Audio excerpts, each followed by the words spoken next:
Okay, before we jump into the intro and this episode, I just want to say absolutely, I'm going to be covering And Just Like That on the podcast 100%. I've been getting a lot of messages asking me to recap the first two episodes.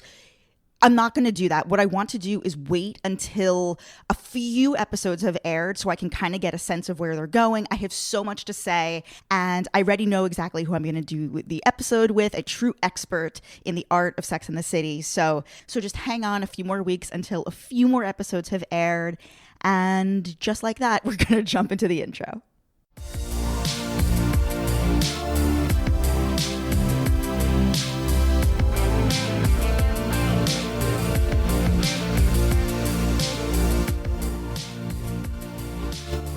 Welcome back to Hot Takes and Deep Dives, and I am with the star of Smith Sisters Live on Radio Andy SiriusXM. Her writing has been featured in the New York Times and Time Magazine. She worked as a producer on Watch What Happens Live. She went to Sarah Lawrence and has two gay sisters. Where do we even begin?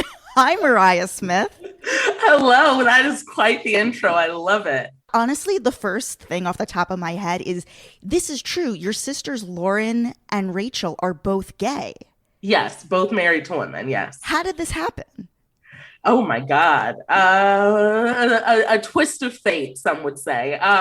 It's crazy. They've both been with their wives for one's been married for 5-6 years. The other's been married for just over a year, but they've been with their respective wives for a decade or 5+ years. So it's crazy. And are your parents disappointed that they didn't get 3 gay daughters? I mean, listen, the world is a mystery. Who knows what could happen? Did they also go to Sarah Lawrence with you? One of my sisters did. My middle sister, Rachel. Got it. Mm-hmm. Wow. Where to begin? I mean, I really want to go through all your Kardashian history and your history working on Watch What Happens Live. I guess to start, how much of your identity and sensibility was forged in popular culture? Were you a Real World fan? Where did it begin? That's a great question. So I would say probably for me and my sisters, it was childhood because my father, who unfortunately passed away in June, he was a professor at the time and was very adamant that you could learn from media. So we had TVs in our bedrooms. We could watch whatever we wanted to watch on TV or movies or listen to whatever. We would just have to have a seminar discussion afterwards. So it was sort of being well, is it worth it to watch the Baby Got Back video, or is it worth it to watch MTV Spring Break or Wild Thing or Jawbreaker, all those sorts of things? And most of the times it was. So we watched just a wide. Of course, it's worth it to watch Wild Thing and Wild Things and Jawbreaker. Exactly. So of course we got sort of sucked into that world. So what you're saying is your father would make your family deliberate on Wild Things, for example? Essentially, he would be so one of the probably easiest ones to use is with the Baby Got Back video. It was how is that portraying women? How did the lyrics portray women? what does that say about the male gaze? All that sort of thing. So that's what we were sort of engaging with as children. Wait, remind me what your father did for a living. He was at the time, he was an African-American and English professor at a university where we grew up in St. Louis. But his final job was the vice president of diversity at a university in St. Louis. So being an English professor, that makes a lot of sense. Wanting to okay, maybe we're not reading Shakespeare, but we can dissect this other stuff. Exactly. And were you a big Real World fan? I sort of was. I got into it probably earlier than I should, but I remember seeing clips when I was younger. But I think the first real seasons I remember, and I don't know which came first. I think Hawaii came first, but I remember watching Hawaii. I remember watching New Orleans. I remember watching Chicago, New York, and obviously the first Vegas. So for a while there, I was watching every season, and I love like dipping into the challenges, like the challenges All-Star. I'm not current on the second All-Star season, but the first one was iconic. Well, you know, they literally just wrapped shooting on the New Orleans reunion. Yes. Are you watching the LA homecoming? I'm not at the moment because I want to watch that season, because when I worked on a podcast called Spectacle, where we went through the history of reality TV. Yeah. And the second episode we did was on The Real World, and we really focused in on the first season of The Real World. So I watched the first season of The Real World, which I had never seen. I had seen clips, I'd never seen in its entirety. And I was like, oh my God, watching that, then the homecoming was so amazing. So I was like, I need to do that with season 2. And as they move forward, refresh my memory of who the players are, and then go back. I hear that I still need to start the LA homecoming, but I hear that it's really dark. That's what. Oh God, really? That's what everybody is saying. Yeah. I'm here waiting for the New Orleans. Like, that was such a special season for me. That is the key. Yeah, that is like, that is going to be truly spectacular. The other thing, before we jump into your actual professional history, I want to just get some quick thoughts from you. Did you see the video of Ebony K. Williams jumping up on stage at that comedy show and grabbing the mic? I didn't see the video, but I read about it. And I was a little confused at like what the full deal was, like what exactly went down. It seems like she was with maybe a couple of the comedians that were on the show that night, and they were heckling this male comedian who was on stage, and she just kept interacting with him, and I guess felt entitled enough to literally get up on stage and grab the mic from him. Oh no, that's not great. Do you think that they can even move forward another season with her?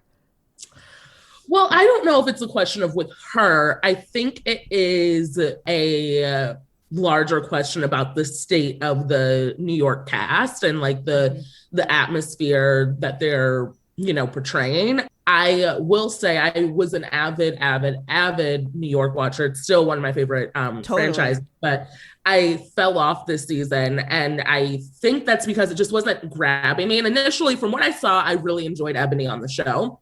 I saw probably the first 5-6 episodes, and I really enjoyed her on the show. I thought she fit in well, but I'm interested to see, and I think I have to go back and unfortunately watch it because I want to see where the breakdown in relationship happened between her and Leah, what exactly went down with Ramona, because everything I've heard tell about what Ramona said and did was absolutely foul and disgusting. So I just like, and then which they've all but been confirmed, rumors of her saying they shouldn't have brought a Black person onto the cast is truly upsetting. So I think that there's a larger question that is totally removed from Ebony. Yeah.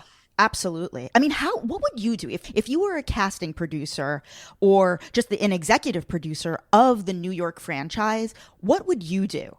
I think I would branch out, which they tried to do last season with even, never mind Ebony being the first Black New York housewife, but she lived in a different part of Manhattan. Like she lived uptown, she lived in Harlem. And I think one of the beauties of the earlier seasons of New York was that we had Alex in Brooklyn, we had Bethenny downtown, we had Lou even after her divorce looking at apartments downtown. Like we had all these, New York felt bigger and it felt more expansive, whereas this is becoming sort of more of the Upper East Side Hamptons vibe. And it's like, we can have that show, but then we also need a more expansive New York experience. Yeah. I actually interviewed Luann. That episode is coming out right before this is coming out. And in the interview, I say to her, I really think that they need to cast a successful gay woman on the show. Yeah.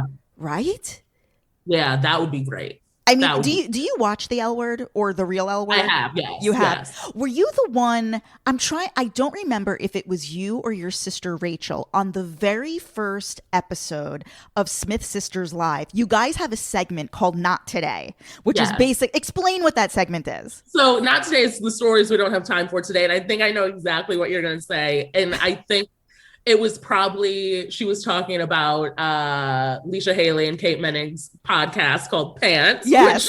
Which just It cracks us up because we don't understand the name of it. I haven't listened to a single second of it, but I just like to imagine what they talk about. And even though they're both great, I imagine it's impossibly boring. Correct on all accounts. But the reason, I know that was a tangent, and I know our listeners are like, what the fuck are they talking about? But I wanted to say that was literally when that was your very first episode, and I was like, oh wow, like these people get it, like, because that is such an obscure reference, like in the realm of like Bravo, like these two things do not cross-pollinate. So I was so like shook in a way. I was like, oh my god, they see me, like in a weird way. I love that. But bringing that back to the idea of bringing in a gay woman, don't you think it's like, I asked the question about the L word because, like, I mean, well, Showtime had a whole reality show, The Real L Word. I mean, the amount of drama. Oh my god! And you as somebody with sisters, like, you know. Yeah, it is like, I think to your point, that's a great idea because, again, New York, of all the franchises, is the most diverse city, and yet we have no sexuality diversity or no racial diversity, no I know it's hard because it's not the conceit of the show, but socioeconomic diversity, like it's just very singular. And I think that with the show has changed so much across the franchises, where we're now at the point where we need to mix it up in these, unfortunately for where we are today, unexpected quote unquote ways where we have a queer housewife. Yeah. On Salt Lake City, we've now got a full-blown criminal and a cult leader on Salt Lake City.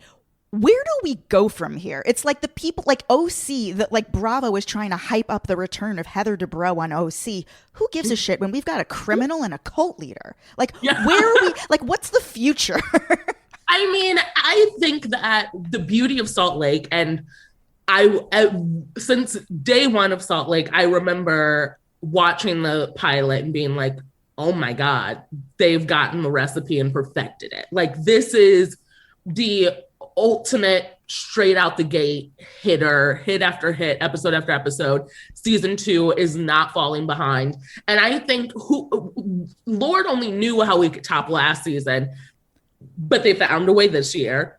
And I think there is just so much story to be told from all of these women, because again, the way these shows work best and why I love Vanderpump Rules is because like the pre-existing history between certain cast members is truly important. Like on Vanderpump Rules, for instance, Sandoval will be emotional over his friends no matter where he lives, whether it's an apartment with torn up carpets or a McMansion in Valley Village. And these friendships and, you know, family relationships between like Whitney and Heather and Lisa and Meredith and Jen and Mary, like they go far back and there's a lot of history there. So there are a lot more skeletons in the closet than we know of. So I think there's just they've got it. The world is their oyster. All right, now let's really get into you. Like, I find you so talented and interesting. I love your writing. You actually wrote a piece, I think, for the New York Times, basically saying how you're okay with breaking up with friends, or kind of like, the conceit of it was like, sometimes you need to just break up with a friend and not necessarily just have the awareness that like, oh, this is going to maybe be the last time I see Mariah, and that's okay. I love that piece. Like, what inspired you to write that? You know, at the time I was sort of like on the tail end of, I would say, friendship breakups, or like recognizing that's what they actually were, at least for one of, I believe, the friends I discussed in the article.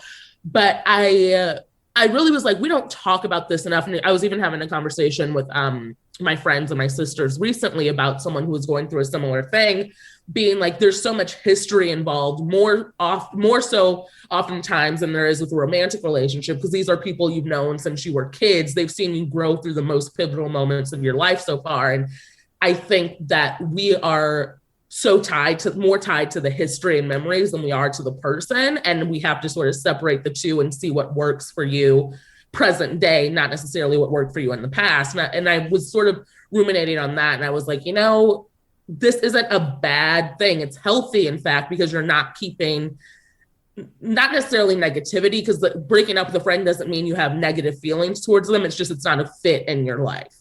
Yeah, you're just moving on, or maybe you just don't have that much in common anymore. Exactly. I think it's very hard after, 10 years, 20 years of friendship. People are in maybe different places, or maybe you just develop other interests, and 100%. it doesn't mean that you have to see that person once a week. Maybe it can mean you can see each other once every 3 months, and like that's totally fine. Right. So what came first? Were you first working on Watch What Happens Live, or did your blog, the Keeping Up with the Kontinuity Errors, blow up? What happened first? So Kontinuity Errors came first. I was working at the time, my first job out of college, as a production assistant on the second iteration of Best Week Ever on VH1. And we were assigned TV shows to watch like each week or day, I can't remember. But two of the shows I was assigned were Keeping Up with the Kardashians and the Steve Harvey Show. The Steve Harvey Show was like the worst thing that's ever happened to me. Like, watching so many episodes of that made me a darker human. But with Keeping Up with the Kardashians, I remember I had already obviously had an interest in reality TV, and was following the family, watched the show well before writing about it. But those two things collided because while working at Best Week Ever, we were sitting in edits all the time, looking at clips, cutting stuff together, watching things closely. And I kept noticing the continuity errors in the Kardashians. And I was like, well, let me just write something while I'm sitting here to put on Tumblr to show my friends. It was like an easier format than emailing or texting. And I sent a link out, and I was like, 5 people will look at it. By the end of the week, 10,000 people had looked at it. And I was like, oh, I have to do this again. So I kept doing it. I got a little bit of press from it. Then I got asked, I believe, by Defamer, a vertical of Gawker at the time, to be paid to put continuity errors there. And so that's what I did. And then it sort of spiraled out of control from there. And I started freelance writing about entertainment, other things. And then I ended up working at Watch What Happens Live as a producer. And now I write for TV. And how would you rate the continuity on Kardashians compared to the Housewives? Because I'm sure you're looking at it through the same lens. Yeah, I think it's a little, the Housewives is way more chronological, because it's harder to essentially get your story straight with that many people from so many different households with so many things happening. Like, there are a lot of group activities where big plot points happen at a dinner where you can't necessarily, tee that up weeks before, depending on what the situation is. So I think those shows are still a little bit more chronological and don't get me wrong, they're thought out story-wise of like what should be the arc of the season, but definitely more so than Kardashians. And what were the typical continuity errors that you would see? Like, are you talking about like pieces of clothing, or literal, just like the way the show was storyboarded? Sort of both, actually, because I remember the first thing that I noticed was an episode in one of the, I think like 9 or 10. It was when Kim was pregnant with North, and it was when Khloe was married to Lamar, and they were trying to have a baby, and Kim was talking to Khloe about adoption and like her different options and all this stuff. And that was one scene, they were having a conversation. Then the next scene, Kim was like, oh, I want to have a follow-up about what we talked about yesterday.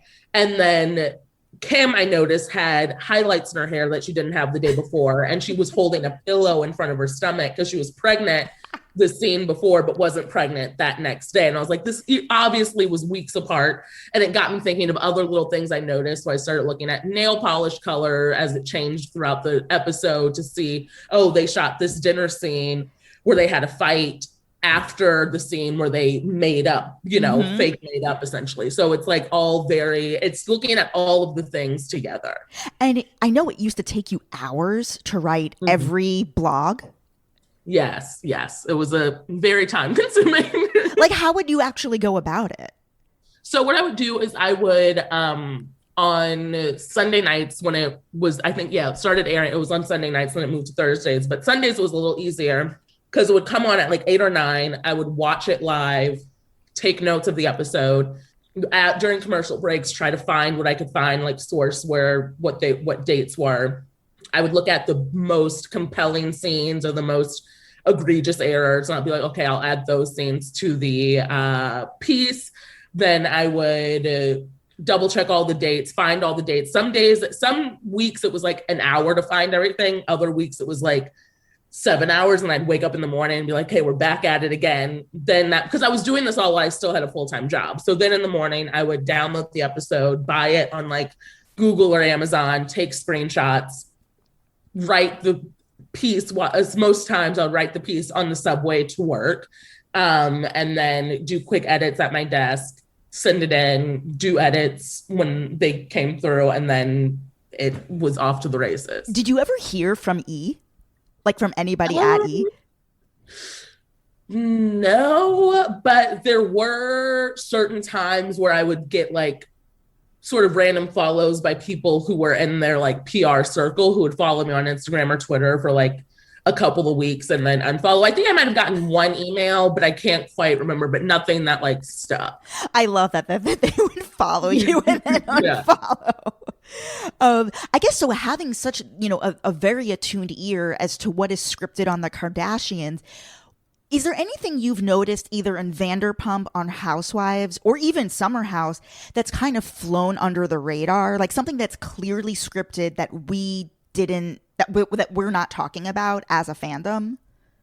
That's a really good question. And I think I would say probably not, because the only thing is like with those shows, I'm totally out of work mode. Like I'm not thinking about any of that. Like I take it for what it is. I love like Vanderpump Rules, Summer House, Real Housewives. Those are the magic words. Like though they could literally at the end of every episode say directed by Steven Spielberg and written by Issa Rae, and I'd be like, yes, fabulous reality, love it. Like give me more. Like I truly don't care. It could be as fake as a piece of plastic and I would be just as happy.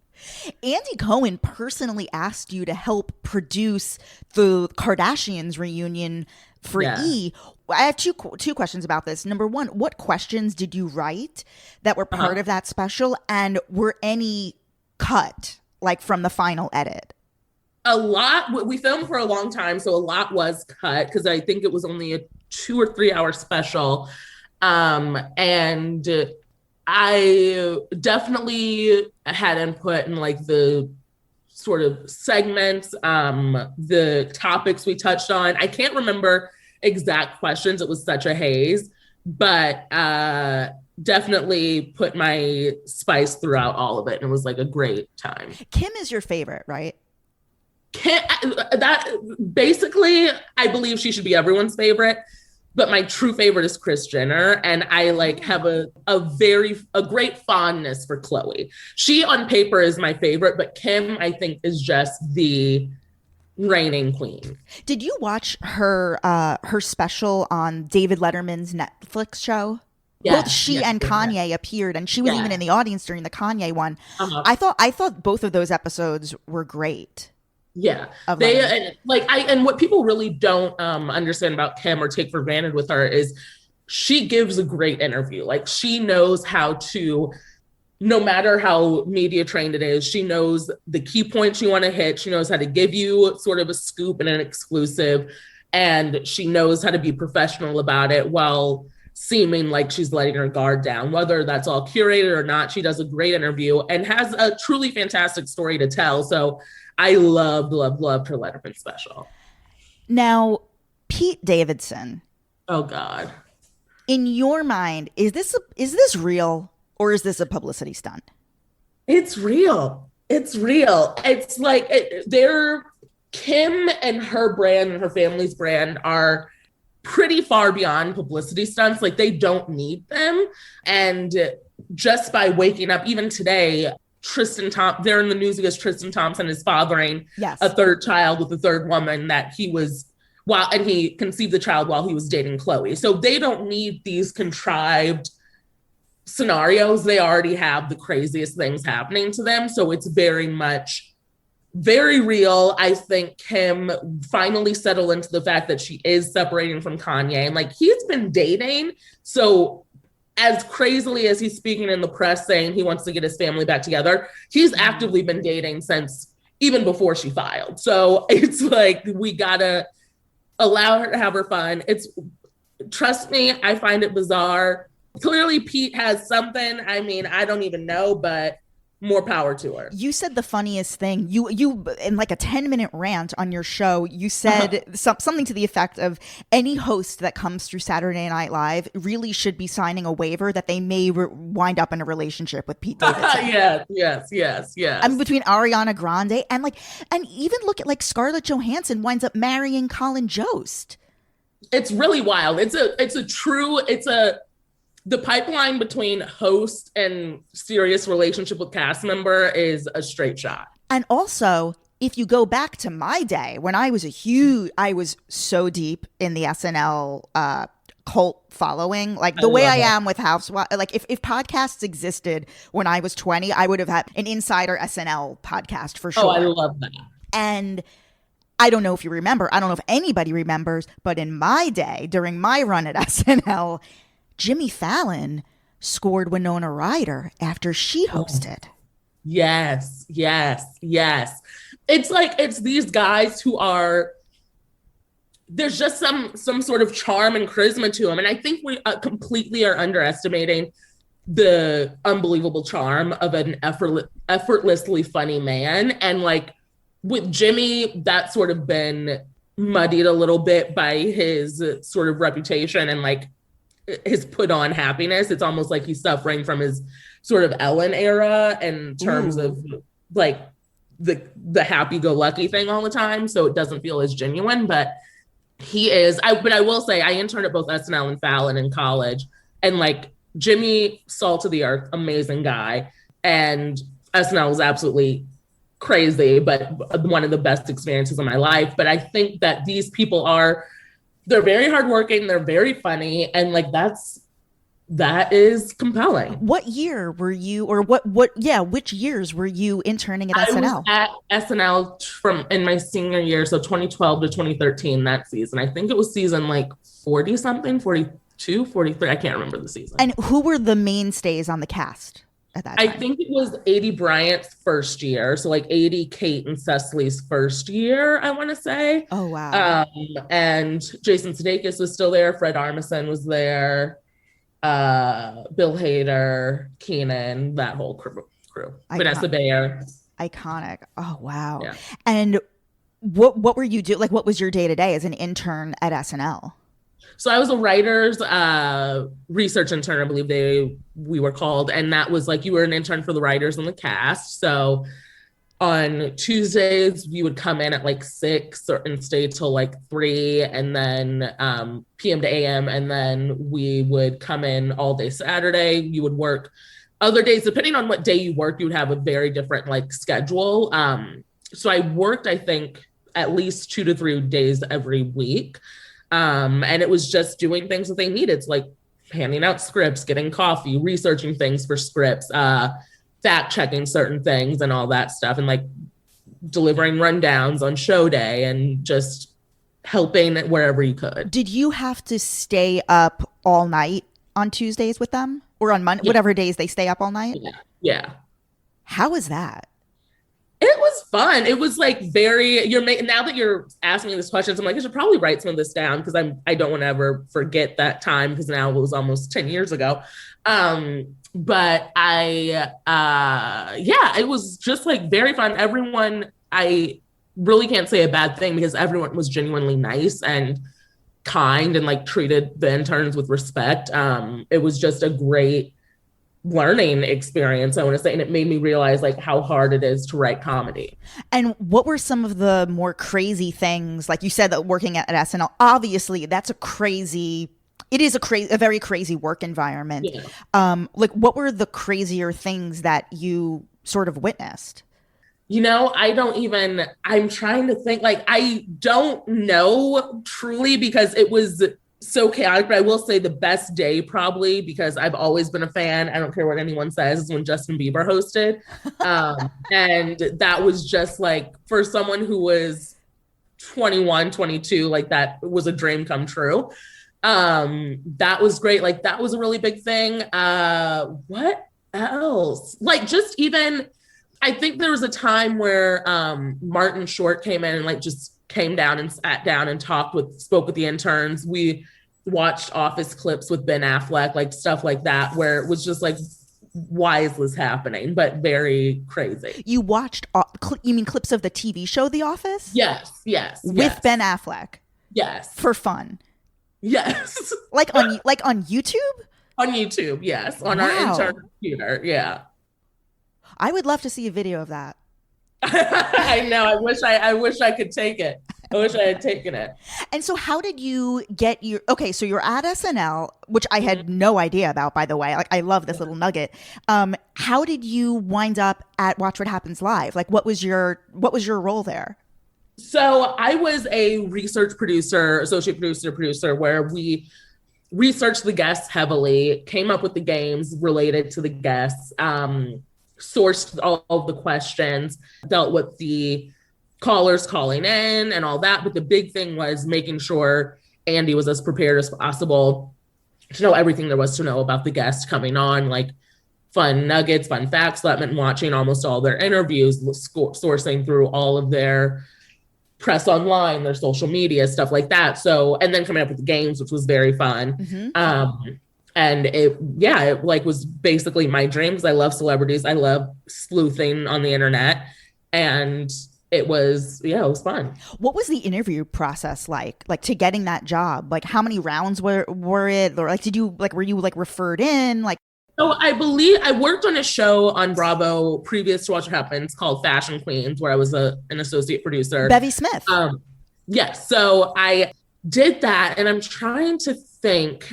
I believe there was like a gap between seasons for Fashion Queens before it ended, and they were looking to fill a spot on Watch What Happens. And my sister Lauren was working on Fashion Queens 2 at the time, but also had worked on Watch What Happens. And they have the same executive producer. So like I had relationships with people there, and I submitted essentially like a fake research packet, created fake games for an episode. And I think like I did a couple of interviews, and then I got it. That's great. I mean, who are your just highlights? I mean, even like guest wise, like I interviewed John Hill, who I know you guys are very close, and he told me that. Well, he told me about his own breakdown at Watch What Happens Live, which he is a very funny way of talking about it. Yeah. But, he was there, and I'm sure you were during the infamous like James Kennedy, Lala, when they were wasted on air. Aside from that, were there any iconic episodes or iconic guests that you were present for? I want to say probably the best thing that happened when I was there was on my final show.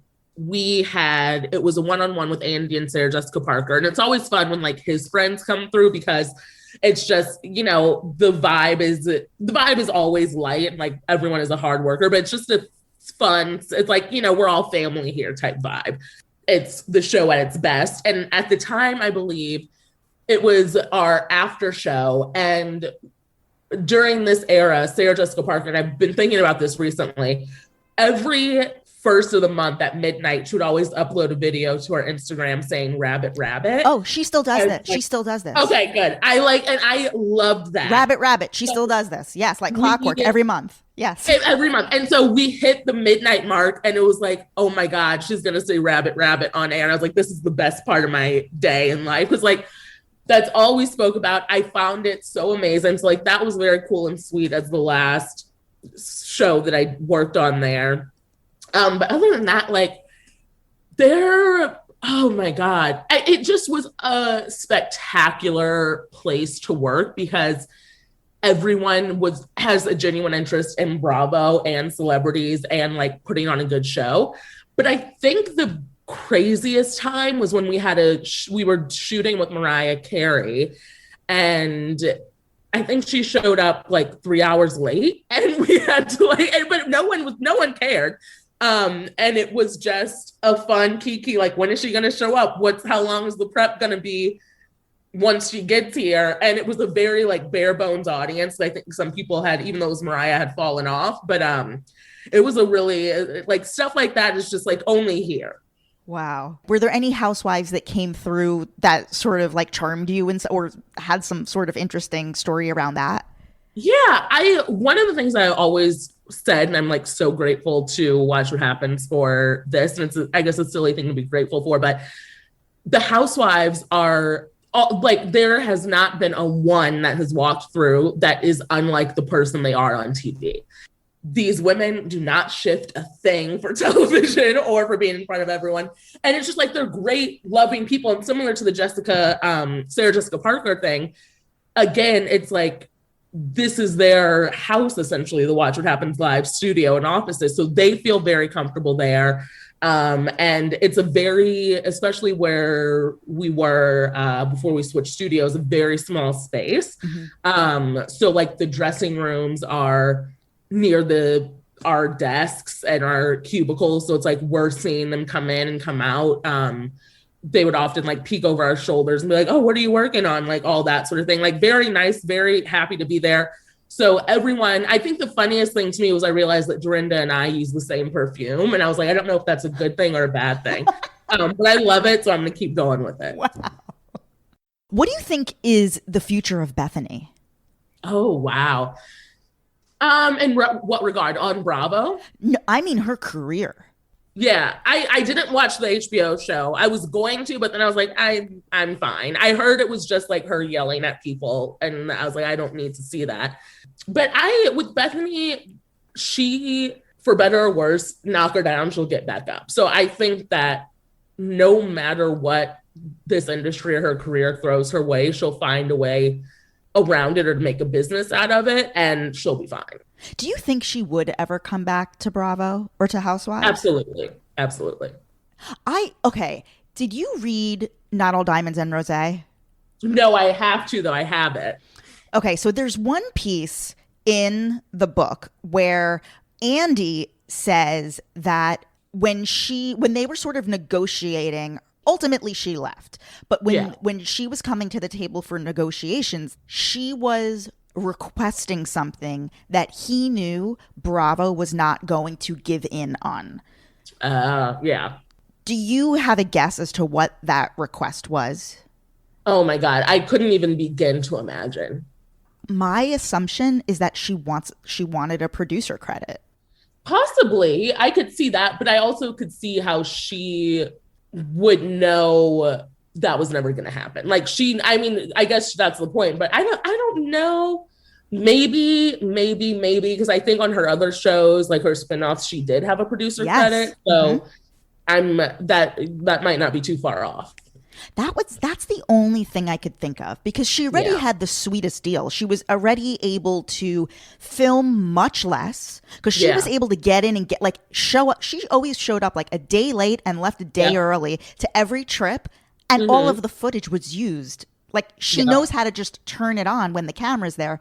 She doesn't have to be there all. Like, she could do Ultimate Girls Trip in 2 days. Exactly. No footage is left on the floor. No footage is cut. I am convinced that everyone's hair drives them nuts. Mine is curly and gets too dry in the winter, too oily in the summer, and I'm constantly having to buy new shampoo and conditioner to just battle the elements. The issue is that there's no one-size-fits-all shampoo or conditioner, because we're all coming to the table with a unique body and hair chemistry. Well, I recently found a customized shampoo and conditioner solution called Prose, and it's kind of been saving my life. All you do is go on their website, prose.com, you fill out a quiz about your hair. For example, your hair type, how it feels, where it falls on the oily to dry spectrum, and with Prose's algorithm, Prose finds a unique blend of ingredients to treat your exact concerns. I've been using the custom shampoo and conditioner, plus been experimenting with their hair oil and leave-in conditioner, and it's honestly made my hair more shiny and more full than it's been in months. All of their custom hair products are freshly made to order. And FYI, if you're not happy with the results, pros will take back the product, no questions asked. So here's the deal. Take your free in-depth hair consultation and get 15% off your first order today. Just go to prose.com/hot takes. It's PROSE.com/hot takes for your free in-depth hair consultation and 15% off. Going back to Saturday Night Live, were you a huge fan? Like growing up, like you and your sisters, were you like an SNL family? I would say probably yes. Like I remember we definitely would watch it a lot of the times. I guess there was no choice back then, but live. And like we definitely had favorites. We followed, cast members like after the fact, like Maya Rudolph, Tina Fey, Amy Poehler, Rachel Dratch, Molly Shannon, stuff like that. So how did it come to be that you wound up interning? Like, did you choose to intern at SNL or did you just apply for an internship through NBC? So what happened was my sophomore year of college, I interned at Sesame Street and like, I loved it, but I knew I wanted to do like essentially more like live action late night type of thing.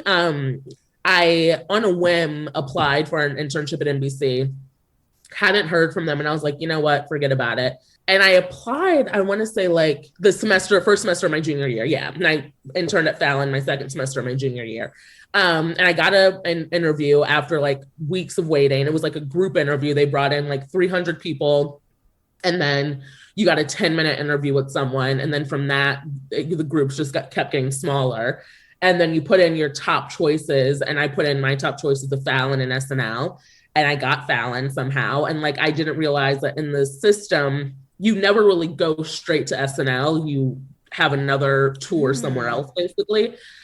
And you almost have to get, as I remember it, handpicked to intern at SNL. So I didn't really go through another application process. I think my supervisor knew I was interested in, like, we had a good relationship. I feel like I did good work. And so then I was able to move on to SNL. But a lot of the people I interned with, especially on SNL, but also on Fallon, like no one else got the job through the same channels I did. No one else applied online and got a job. Like they knew somebody or they had, their friend was a page or their friend was an assistant at SNL and like or even way higher up. So it was a lot of varying ways to get into it, but mine was sort of the oddity of applying online, getting it, and then getting SNL. So this is interesting that you essentially have worked at now 3 late night shows, but 2 late night talk shows. This was when he was hosting Late Night with Jimmy Fallon, right? Yeah. So how did that compare in terms of, granted, you were interning there and you were actually a producer on Watch What Happens Live, but just from your observation, which show was more of a pressure cooker? Late Night with Jimmy or Watch What Happens Live? I would say maybe Watch What Happens Live because it is a live show and like a lot has to happen in those hours leading up to the show and during the show. It's like you have to be on top of breaking news, whether that be a Bravo Leb tweeting or like something that happens in the actual, news cycle. But it's just like you have to have everything together. Nothing can be redone. Nothing can be edited out. And it has to be a good show. So that is definitely part of it. And then also on the other hand, on Fallon, I remember I was a research intern on Fallon. So I was also doing research for the guests on the show there. And we would use online things, but also a big part of our research was going through like magazines, like paper magazines. And there were file folders of essentially every celebrity that existed. And we would read magazines and pull, stories about or clips about a celebrity and like copy them, label them and put them in so-and-so's folder. So we would actually be looking through paper, doing research on these celebrities for Fallon. And like, so that was a little bit a lot because it was just a lot of paper. But on Watch What Happens, definitely you have to be on your game because it's live. When you're saying going through paper, are you saying that they create like a little binder for for every guest? Yeah. Yes. And they can constantly refer back to that if it's Right. a repeat guest. Wow. That's kind of brilliant. Yeah. Yeah. Because Yeah. you can go back and pick out new trivia each time. Exactly. Wow. That is brilliant. I've never heard that before. That's a great Well, idea. I guess, like, finally, did you catch the Nicki Minaj part of the Potomac reunion? I caught some of it. I'm nervous to watch only because I don't know where in the world she'll take it. I love Andy hosting. Like, I think that he already is the best person for that job. But it's a fun little twist on things. Yeah, like, I think it's a good thing I don't think it's a coincidence that, like, they were like, okay, let's do a mashup, like, let's do an like an all-stars version. Yeah. Let's freshen up the reunions. Let's do something Yeah. sort of unexpected. Like, Yeah. it does bother me. Like, four episodes of a reunion. Like, I think there should be a mandate. If you can't get it done in 2 episodes, it's just, and I think it is like, we, as a Bravo fan, I'm sure you understand, like, we like to squeeze every inch out of these things that we can.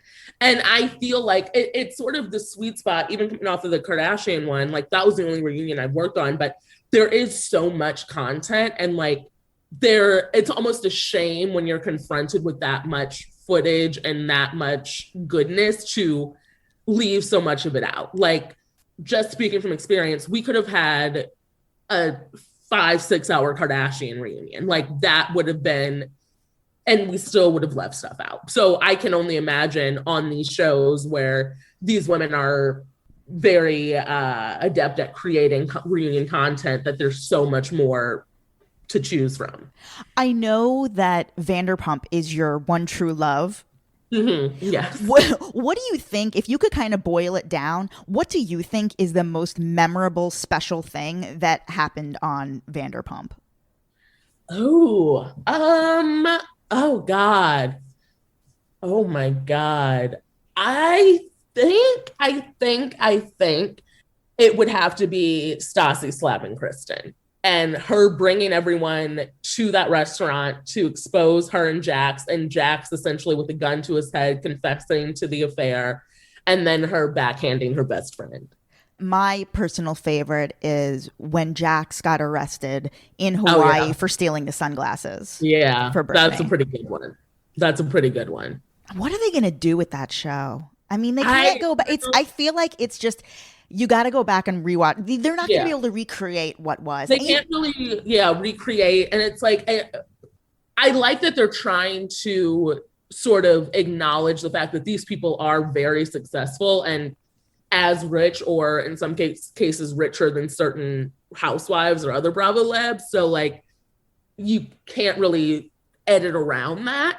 But I think that the beauty of these shows in the beginning is there wasn't as big of a social media presence. So we weren't as privy to all these things going on. Like, we know the current cast is still having parties with Stassi and Kristen and hanging out with all of them. So it's like, I still, unfortunately, their behavior was bad and they, did some terrible things. But it's like, that's such a key element of the show that you feel like you're missing a large part of their lives. Like, there's only so many conversations I can see between Katie and Charlie when I know you don't talk outside of filming. Like, there's really a line I have, but when I see the old school OGs together, it sort of feels comforting, but it's sort of hard to lean into the new era of Vanderpump Rules. What do you make of, or what's your take on James Kennedy and Raquel? That is a tough one. I think James is just, sober or not, chaotic. Like, he is baseline a chaotic human and has some questionable opinions, even going through the whole Raquel nose job thing. Like, he's very surface in a way, which I think is a larger issue that he also needs to grapple with. But like, he has a lot of growing pains going on. Like, he's trying on a whole new lifestyle. So it's like trying to give him grace in that regard. But I do think he is, like, the last episode, he sort of stood up for Katie against Schwartz and Sandoval. And I was like, oh, I never thought that would have happened. So it is nice to see like those little steps forward, even though he takes a few back every episode, but it is a nice growth. And I think Raquel is just God bless her heart. God bless her. Yes. Yeah. And I guess finally, Smith Sisters Live. How did this radio show come about? I mean, you're clearly very involved with Andy. Like, he just tapped you guys together. Like, had the three of you ever worked all together on a project before? Well, we all have worked together. This is the first time all three of us have worked together. Like, Lauren and Rachel have worked together. I've worked with Rachel. I've worked with Lauren. And Lauren and I worked together on Watch What Happens Live. And both of us do like comedy, and we did a lot more performing back then, but we would do stuff like that. And I think just like our knowledge of pop culture organically and like our love of talking about it was nice for, him to have. And we did record a test episode like a few years ago, and we were going to go on and do it. But then like our schedules got crazy. And then when the pandemic hit, people were doing the shows remote. And at this point, now we were all in New York together for about 10 years. And now two of us are in LA and one's in New York. So it was like, oh, we can do this, from different coasts, from our homes. Like, this works out perfectly. Let's do it. And it's so funny that you guys are all from St. Louis, just like Andy. Yes. And my sister Rachel and I went to the same high school as Andy. Clayton High? Yeah. That's funny. There's somebody else that's from St. Louis. Oh, Tom Sandoval, I think, is from St. Louis. Tom Sandoval is, John Hamm. Yeah, a lot of people. Mariah, this has been a blast. Thank you. Thank you. I mean, I could throw a bunch of random fucking questions at you all night, but I'll let you go. This was great. Oh my God. Thank you so much for having me. Tell everyone where they can follow you. I want to know, how did you come up with your, why did you name your handle Mariah? Because Mariah wasn't available. And I was like, okay, if I can't have one, I'll have as many as I can. So it's just Mariah. So that's where you can find me on Instagram. And what about, it's something different on Twitter, right? Yes, on Twitter, it's at Mariah, MRIAH, again, because Mariah wasn't available. So I just took out the first day. And are you a big Mariah Carey fan? I wouldn't say I'm a big fan. I'm a solid fan. Like, I absolutely love her energy. Definitely don't know her discography as well as I could, but I do love her. Happy you're fine sharing the name. Oh, absolutely. Excellent. Thank you. You guys can follow me, JessXNYC. Again, I've got videos of a lot of these interviews on my Instagram, JessXNYC, and on YouTube. Go check them out, and we'll see you soon.